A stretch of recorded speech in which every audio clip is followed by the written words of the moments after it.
Bisa perbincangan kembali kami lanjutkan, Prof. Ikrar, sebelum kita membahas mengenai objek dari hak angket, mungkin bisa menanggapi tadi pernyataan dari Pak Doli bahwa saluran-saluran untuk membongkar kecurangan pemilu seperti Bawaslu, MK, seperti itu. Ya, kita tahu ya bagaimana MK kemarin juga mengeluarkan putusan nomor 90 ya. Itu kan jadi suatu yang problematik ya. Dan bagaimana KPU kemudian atas dasar itu langsung mendaftarkan Prabowo dan Gibran ya, padahal waktu itu PKPU-nya belum ada ya. Kemudian juga bagaimana KPU juga mendaftarkan seakan-akan 3 paslon itu tercatat mendaftarkan itu pada 27, padahal lain-lain ya. Misalnya paslon 1 dan paslon 3 itu tanggal 19. Paslon 2 25 kan. Jadi itulah yang perlu dibereskan. Dan Anda juga tahu persoalan KPU itu juga banyak sekali. Bagaimana pendaftaran partai dan sebagainya dan sebagainya. Jadi ini ada kaitannya dengan kredibilitas public trust juga penyelenggara pemilu. Bawaslu juga demikian ya. Ketika ada misalnya Gibran bagi-bagi susu, wah ini bukan urusan Bawaslu, itu tanya aja kepada pejabat Gubernur DKI Jakarta misalnya gitu kan. Itu kan berarti dia nggak berani ngambil tindakan tegas ya. Itu hal yang ada, tapi ada yang lebih kuat daripada itu ya. Saya beri contoh misalnya tadi yang dikatakan oleh Bung Pipin ya, bagaimana cawe-cawenya presiden, bagaimana presiden itu menggunakan segala resources, baik itu keuangan negara, baik itu aparat negara, untuk memenangkan paslon nomor 2 ya, yang kebetulan salah satu paslonnya, anggota paslonnya itu adalah anaknya kandungnya sendiri. Dan buat saya ya, ini juga jangan sampai rakyat kemudian mempersepsikan bahwa kalau yang kalah tuh pasti mengajukan tantangan, keberatan dan sebagainya. Itu bukan persoalan itu, tapi kita ingin memberesi bagaimana pelaksanaan pemilu kita ke depan. Nah, gitu. Prof. Ikrar, artinya objek hak angket jika memang tujuannya adalah itu untuk membongkar kecurangan pemilu, memperbaiki kualitas pemilu, artinya siapa? Ya, udah pasti negara ya, biar gimana pun presiden adalah penanggung jawab terakhir dari pelaksanaan pemilu itu sendiri ya. Dan kita tahu harusnya presiden itu diam-diam aja, jangan kemudian menggunakan kekuasaannya untuk kemudian berintervensi langsung.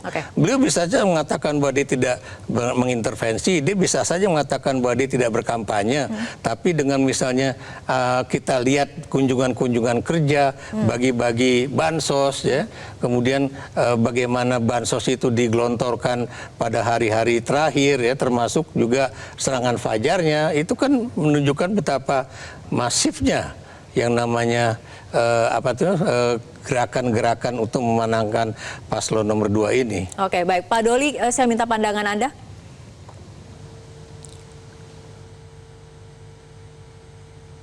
Ya, sekarang begini. Saya kira kita menghargai kalau ada upaya kawan-kawan yang merasa tidak puas gitu. Cuman dari awal kan saya mengatakan begini, soal curang ini kan dari awal dibangun sebuah opini ya, bahwa akan ada terjadi potensi kecurangan dan itu ada di 02 gitu. Dan saya selalu mengatakan kalau bicara tentang potensi kecurangan, semua itu ada. Katakanlah kalau misalnya kecurangan itu diindikasikan dengan adanya unsur pemerintah.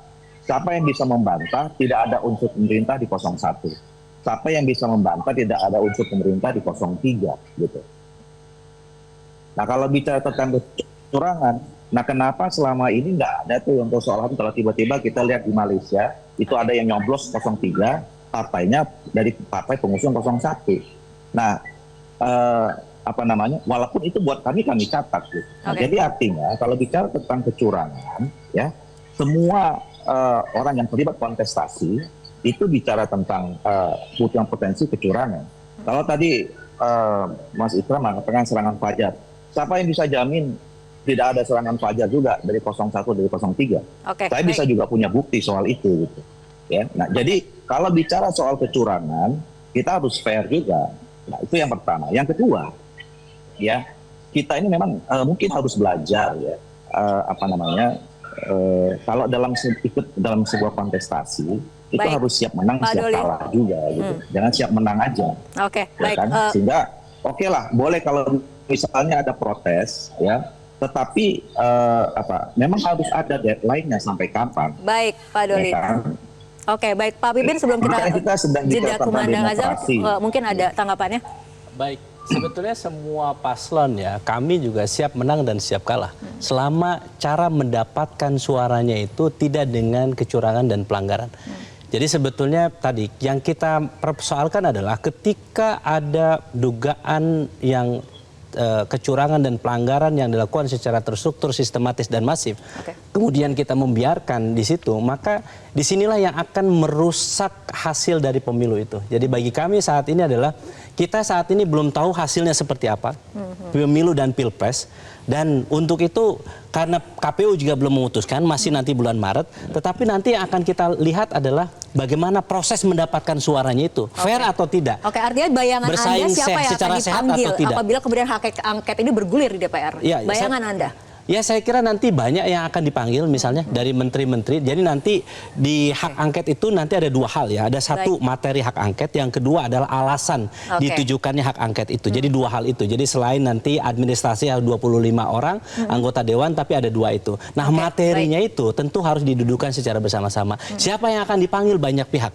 Jadi nanti mungkin dengan snowball reset, jadi apa namanya, dengan cara menggelinding gitu ya, siapa nanti yang akan dipanggil, misalnya Mensos, Menteri Keuangan, terus misalnya bahkan misalnya kepala negara sekalipun bisa dipanggil, artinya bisa diselidiki karena ini terkait dengan satu potensi dugaan pelanggaran terhadap undang-undang dilakukan oleh eksekutif. Pak Pipin, kita akan lanjutkan kembali perbincangan, tapi kita harus ikuti kumandang azan maghrib berikut ini terlebih dahulu.